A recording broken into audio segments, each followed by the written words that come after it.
Hello and welcome to the video lecture. This week is about understanding Project 3. We will review the following during this lecture to include the group topic and group due dates. The scenario for Project 3. Think of it this way. You are a senior member of a discourse community. You realize there's not enough resources for the new members. Now that you've overviewed the basics of discourse communities, your peers wish for you to offer such a resource in the form of a multimodal presentation. Furthermore, your community informs you that since you're so good at making impactful claims and documents, include at least two distinct elements in this presentation, such as text and audio, audio and visuals, or some other kind of interactive element. The presentation should include 3 claims or 3 points any new member of the discourse community can understand to aid them in joining the community and realizing how it works. Consider what's happened with collaborative assignments in the past, because P3, to complete the rough draft and the final draft, that's collaborative.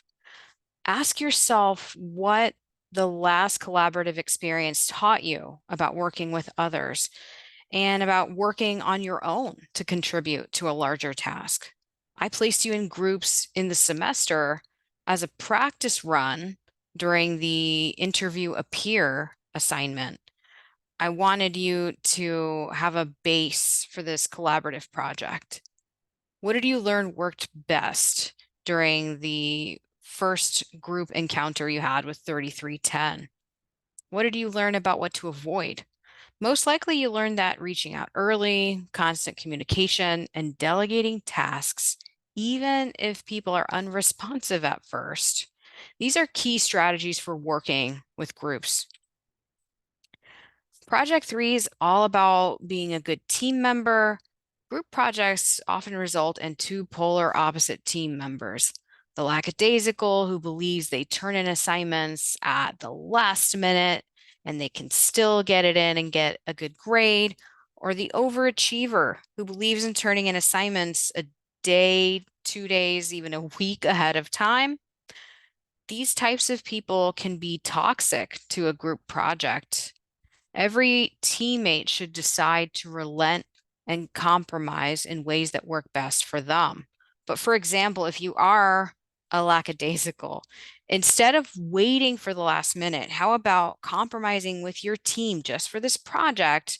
How about a day or two in advance? If you're an overachiever, recognize when your need for control may be stifling the group. Step back and assess. Maybe stop talking during a group meeting and ask for ideas from your group. Overall, know that no one can be forced to do anything. Consider how to motivate and lift one another so that the project is bearable, maybe even fun, and most important, the project is completed. Part of staying calm and in control in a group project is being prepared. Of the uh, of all the P3 assignments, there are 3 collaborative ones, only 3, that should be completed by the group. Those are highlighted on the screen. What should the P3 presentation look like? That's really up to you and your group. I've seen students turn in a TikTok presentation, a podcast, decide what's the best way to deliver the how it works resource to new members of the discourse community. Which genre works best? So there are some examples in the module. When you click on module 13, there should be some student examples to view there. I'm not going to open them right now because it messes with my computer for right now. And let's go on with the presentation. There is a video lecture password for this week, and you can see it on the screen. If you include this password with the weekly assignment that asks for it for this specific module, you could yield extra credit points. For project 3, I will not give you and your team the audience. Instead, you and your group will decide. Once you decide which discourse community to write about, then you know your audience. Once, you find your group the same way that you found your partner for the interview assignment. Click the People button on the Canvas menu and then find your name for the P3 groups.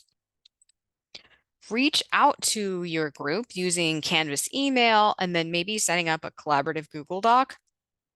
I will never reach out to a teammate on your behalf unless it's some kind of moral issue.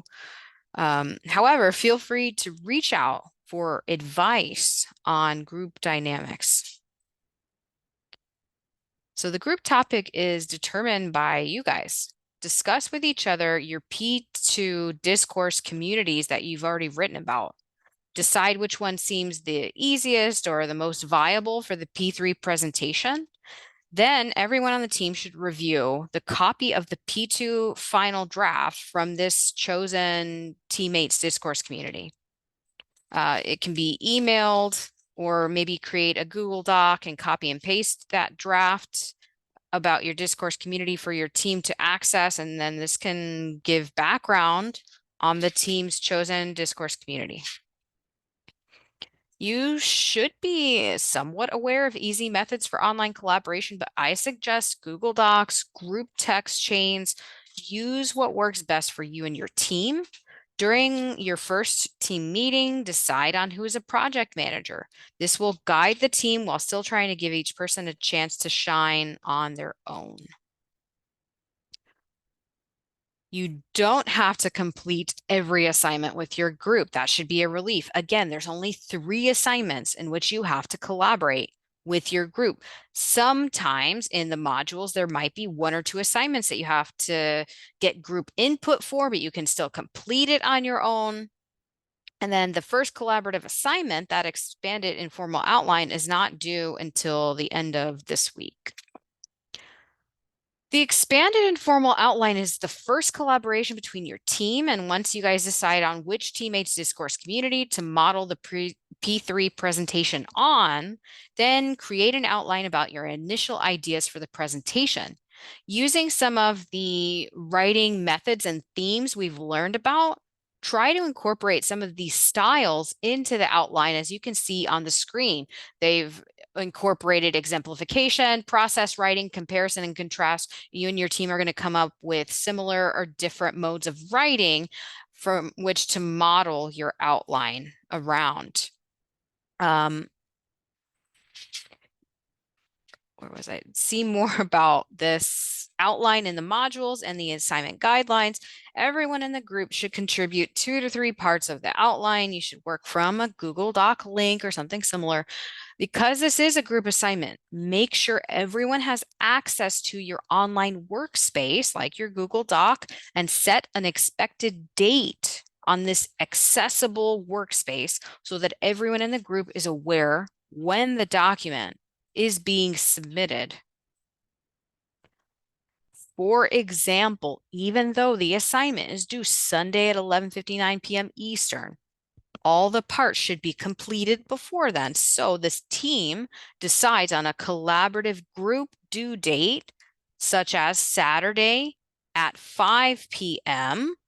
for all parts to be submitted to the Google Doc.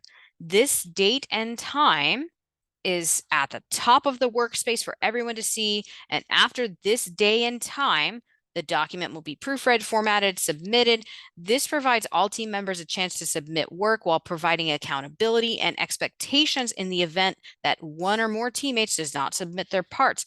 Have a backup in case this happens, as it might happen, because you still should get it finished. Make sure to alert teammates of the group due date at the start of that particular collaborative assignment, and then email reminders once more a day before or a few hours before that group due date.